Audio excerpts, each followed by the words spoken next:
नमस्कार दोस्तों, वापस से आपका एक पावरफुल वीडियो की तरफ बहुत बहुत स्वागत है। दोस्तों, आपके साथ में ज़रूर ऐसा कभी ना कभी हुआ होगा, आपने बहुत अच्छी एनालिसिस करने के बाद में ट्रेड लिया होगा और जहां आपने अपना स्टॉप लॉस लगाया होगा, मार्केट वहां पे वापस आया होगा, यानी कि आपका स्टॉप लॉस कट करने के बाद में वापस अपने डायरेक्शन में चला गया और आपका स्टॉप लॉस हिट हो गया। ऐसा पक्का आपके साथ में हुआ होगा, क्योंकि स्टार्टिंग के डेज में मेरे साथ भी हुआ है। तो आज का जो वीडियो रहेगा ना, इसी टॉपिक के ऊपर रहेगा कि आप परफेक्ट जगह एंट्री कहाँ कर सकते हैं एंड अपना टारगेट कैसे सेट कर सकते हैं और एक सही जगह आप स्टॉप लॉस कैसे लगा सकते हैं। बहुत बारीकी से एक एक पॉइंट को डिटेल में एक्सप्लेन करूंगा। मेरा जो भी एक्सपीरियंस है सारा का सारा आपके साथ में शेयर करूंगा। तो बिना टाइम को वेस्ट किए वीडियो को स्टार्ट करते रहे, सीधा स्क्रीन पर चलते हैं। तो देखें, आपके सामने मैंने यहाँ पे बैंक निफ्टी का चार्ट ओपन किया हुआ है। अब देखो, ट्रेड करने का ना अपना हर किसी का अलग तरीका होता है। कोई भाई ब्रेकआउट पे ट्रेड करता है, कोई कैंडल स्टिक पे करता है, कोई पैटर्न पे करता है। तो हर किसी का अपना तरीका होता है, लेकिन मेरा जो तरीका है मैं आपको वो सारा का सारा यहाँ पे शेयर करूंगा और आपको स्टेप बाय स्टेप बताऊंगा, ठीक है। अब बिगिनर्स गलती क्या करते हैं, पहले आप इसको समझिए।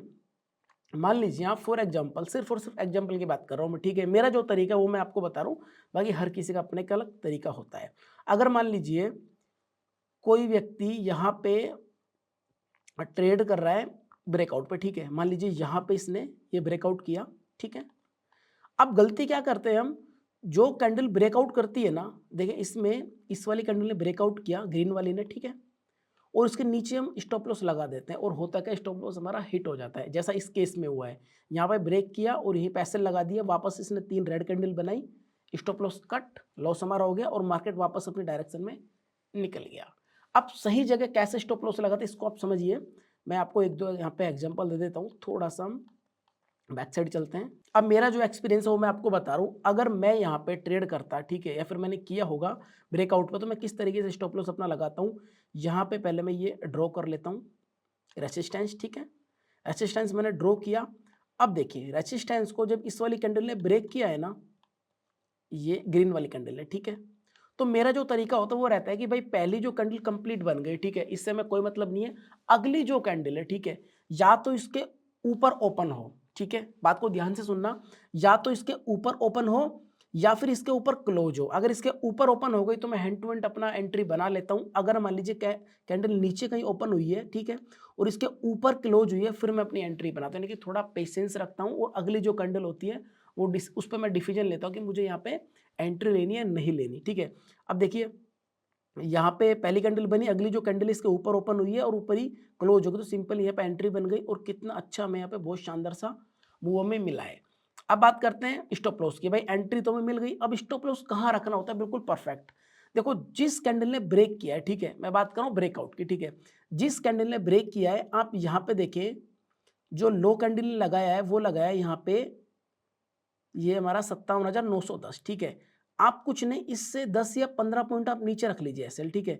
यहाँ पे 910 पे लगाया, तो मैं इसको सिंपली राउंड अप में 900 के आसपास में इसको लगा लूंगा, यानी कि जिस कैंडल ने ब्रेक किया है उसके 10 पॉइंट आपको नीचे लगाना है। अगर आप स्टॉक में कर रहे हैं तो आप 1 रुपये का या फिर 2 रुपये का मार्जिन रख सकते हैं। मान लीजिए कोई आपने स्टॉक 100 रुपये का बाय किया, तो आप 99 पे या फिर 98.5 पे अपना एसएल रख सकते हैं। स्टॉक में 1 या 2 रुपये का मार्जिन रखना है। अगर आप बैंक निफ्टी में कर रहे हो तो आप कम से कम 10 से 20 पॉइंट का आप मार्जिन यहाँ पे रखें। उसके बाद क्या होगा, मान लीजिए मार्केट वापस भी आएगा ना, ठीक है, तो आपके एसएल को हिट नहीं करेगा, वहीं से वापस वो घूम जाएगा।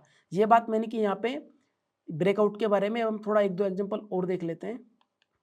अब मान लीजिए आप कोई कैंडल स्टिक ट्रेड कर रहे हैं, ठीक है, जैसे यहाँ पे देखिए कैंडल बनी हुई है, ये वाली कैंडल यहाँ पे हैमर बनी हुई है। अगर आप इस पर ट्रेड कर रहे हैं तो सेम यहाँ पे भी रहेगा, जो जो कैंडल में आप ट्रेड कर रहे हैं उसके 10 या 20 पॉइंट आप नीचे एसएल अपना लगाइए, ठीक है।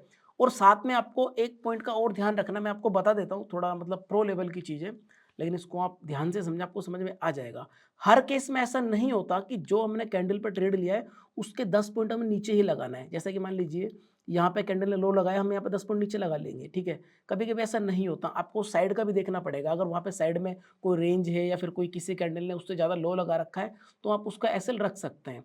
फॉर एग्जाम्पल, यहाँ पे देखिए जो कैंडल ने लो लगाया ना, ये लगाया है 55,844, ठीक है। अगर हम 10 पॉइंट नीचे जाते हैं, ठीक है, यहाँ पे 844 पे लगाता हूँ, 34 पे लगाएंगे, ठीक है, 33 पे लगा देता हूँ मैं, ठीक है। लेकिन यहाँ पे क्या है, देखो हमने एंट्री तो इस वाली कैंडल पे ली है, एक सेकंड कहाँ चला गया, जस्ट ए सेकंड, वापस आ जा, ये आ गया, ठीक है। देखिए सॉरी, हाँ ये देखें, हमने एंट्री तो यहाँ पे ली है, ठीक है, और एसएल भी हमने 10 पॉइंट नीचे लगा दिया, लेकिन आप यहाँ पे देखें ये वाली जो कैंडल है ना, इसका लो और भी इसके नीचे है, यानी कि यहाँ पे आपको 10 15 20 पॉइंट और आपको ऐड करना पड़ेगा, ज़्यादा नहीं, यहाँ पे इस तरीके से। अगर इसके बगल में कोई कैंडल है उसने लो लगा रखा, आप उसका एसएल यहाँ पे रख सकते हैं। तो ब्रेकआउट का मैंने आपको बता दिया, कैंडल का मैंने बता दिया। मेरा कहने का मतलब ये है कि जो आप स्टॉप लॉस रखेंगे ना वो आपको सही रखना है। कभी कभी क्या बहुत ज़्यादा बार ऐसा होता है कि हम स्टॉप लॉस छोटा होता है हमारा और हमारा एसएलेट हो जाता है, तो स्टॉप लॉस आप परफेक्ट लगाना सीखें तो आप इजीली प्रॉफिटेबल बन जाएंगे। तो दो मैंने आपको एग्जांपल दे दिए, अब मैं एक तो एग्जांपल आपको और दे देता हूँ, थोड़ा हम और बैक साइड चलते हैं। यहाँ पे भी आप देख सकते हैं, ये मैंने यहाँ पे एक रेजिस्टेंस ड्रॉ कर दिया, ठीक है। सेम इस वाली कैंडल ने यहाँ पे इसको ब्रेक किया और इसके ऊपर कैंडल ओपन हुई और ऊपर ही क्लोज होगी। अगर ऊपर ओपन होगी ना तो आप एंट्री कर लीजिए, उसमें कोई इशू नहीं है। अगर नीचे होगी तो उसका क्लोज होने का वेट कीजिए और ऐसा अपना हमेशा जिस कैंडल ने ब्रेक किया उसको 10 से 20 पॉइंट नीचे लगाइए, इजीली आपका टारगेट आपको मिल जाएगा। एक दो एग्जांपल मैं और देखता हूँ अगर मिल जाते हैं तो। अब यहाँ पे देखिए एक डाउन साइड का मैं आपको एग्जांपल देता हूँ। यहाँ पे ये रेजिस्टेंस में ड्रॉ करता हूँ पहले, तो यहाँ पे इस तरीके से देखिए मैंने यहाँ पे ड्रॉ कर दिया। अब देखिए इस वाली कैंडल ने इसको ब्रेक किया है यहाँ पे, ठीक है, इसने इसको ब्रेक किया और अगली कैंडल इसके नीचे ही ओपन हुई है और नीचे क्लोज हो गई और कितना शानदार इसने यहाँ पे मूव हमें दिया है। और हम अगर इसमें एसएल रखेंगे तो हम ये वाली जो कैंडल इसके 10 या 20 पॉइंट हम ऊपर रखेंगे। अब मैं आपको ना 2-3 इंपॉर्टेंट बातें बताता हूँ, ठीक है, बात को ध्यान से समझना। देखो सबसे पहले तो आप समझो कि ट्रेड नहीं करना भी एक अच्छा ट्रेड होता है, क्योंकि हम उससे लॉस से तो बचते हैं। अब ये वाला जो एग्जांपल मैंने दिया है ना, ठीक है, ये एग्जांपल तो मैंने दे दिया, लेकिन ये कहीं ना कहीं आपके ना फिट नहीं बैठेगा। क्यों नहीं बैठेगा? क्योंकि जिस कैंडल ने इसको ब्रेक किया है ना, ये कैंडल देखिए बहुत बड़ी कैंडल है।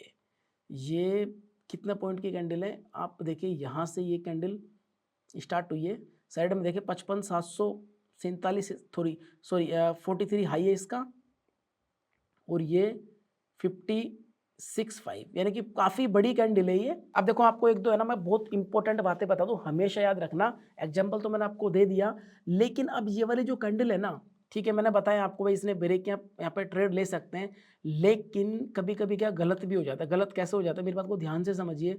अब ये वाली जो कैंडल बनी है ना यहाँ पे जिसने ब्रेक किया है, ये कैंडल बहुत बड़ी है। अगर आप ट्रेड करेंगे तो आपका बहुत बड़ा एसएल बनेगा। आप देखिए मैं दिखाता हूँ कितना पॉइंट की है, यहाँ पे मैंने इसको लगाया और ये देखिए है ना बहुत बड़ी है। तो मेरा कहने का मतलब ये है कि देखो आप ट्रेड नहीं करोगे ना वो भी एक अच्छा ट्रेड है। अगर आपको लग रहा है कि भाई मेरा एसएल बहुत ज़्यादा बड़ा बन रहा है यहाँ पे, इतना मैं मतलब रिस्क नहीं ले सकता, तो आप उस ट्रेड को छोड़ दीजिए। अगर ट्रेड नहीं करेंगे तो कम से कम आपका लॉस तो बचेगा, वैसे प्रॉफिटेबल हो जाएंगे। यानी कि मेरा कहने का मतलब ये है कि ट्रेड ना करना भी एक सही ट्रेड होता है, ठीक है। अब बात करते हैं हम टारगेट की, ठीक है। भाई टारगेट हम कैसे डिसाइड करें? देखो आप ना कभी भी कोई भी ट्रेड करें, ठीक है, उसमें 1:2 का अपना रखें कि भाई अगर मान लीजिए मैं 30 पॉइंट अगर मेरे यहाँ पे मैं स्टॉप लॉस रख रहा हूँ तो मैं तकरीबन 60 पॉइंट यहाँ पे मैं आज अर्न करके लेके जाऊँ, ठीक है। अगर 50 का रख रहा हूँ तो मैं यहाँ पे 100 पॉइंट लेके जाऊँ, ठीक है। अब हर बार ऐसा नहीं होगा कि आपने जो सोचा है वो हो जाएगा, लेकिन जैसे जैसे आप मार्केट में बैठेंगे थोड़ा प्रैक्टिस करेंगे तो आपको इजीली समझ में आ जाएगा कि टारगेट क्या होना चाहिए। और दूसरी बात, एक बात मैं आपको और बता देता हूँ, अगर आपको कहीं ऐसा लग रहा है किसी ट्रेड में कि भाई मेरा जो टारगेट है वो तो मेरा यहाँ पे ना सॉरी मेरा स्टॉप लॉस तो यहाँ पे 50 पॉइंट का है, लेकिन मेरा टारगेट सिर्फ 30 पॉइंट का निकल के आ रहा है, तो मैं बोल रहा हूँ उस ट्रेड को आप छोड़ दीजिए। कम से कम जितना आपका स्टॉप लॉस है, समझ रहे हैं मेरी बात को, उतना आपका टारगेट भी होना चाहिए। कम से कम बताया मैंने आपको, बहुत कम से कम बताया, बाकी हमेशा डबल होना चाहिए। अगर आप 30 पॉइंट का स्टॉप लॉस लेके चल रहे हैं तो 60 पॉइंट का आपका टारगेट होना चाहिए। अगर किसी कंडीशन में नहीं हो रहा और ट्रेड करना ही करना है तो आप 1 बाई 1 का ले सकते हैं। वापस से समझिए, 20 पॉइंट का आप ऐसे लगा रहे हैं तो 20 पॉइंट का ही आपको टारगेट रखना है। बात को ध्यान से समझना, मतलब इससे कम तो बिल्कुल भी नहीं रखना। अगर आप इससे कम रखेंगे तो आप प्रॉफिटेबल नहीं बन पाएंगे। तो मैं उम्मीद करता हूँ कि जो मैंने आज आपको समझाया आपको बहुत ईजी वे में समझ में आया होगा और वीडियो आपको इन्फॉर्मेटिव लगी होगी। अगर वीडियो आपको इन्फॉर्मेटिव लगी है तो लाइक करें, कुछ डाउट है तो कमेंट करें, मैं हर कमेंट का रिप्लाई करने की पूरी कोशिश करता हूँ। अब मैं मिलता हूँ किसी नेक्स्ट वीडियो में, तब तक के लिए थैंक यू।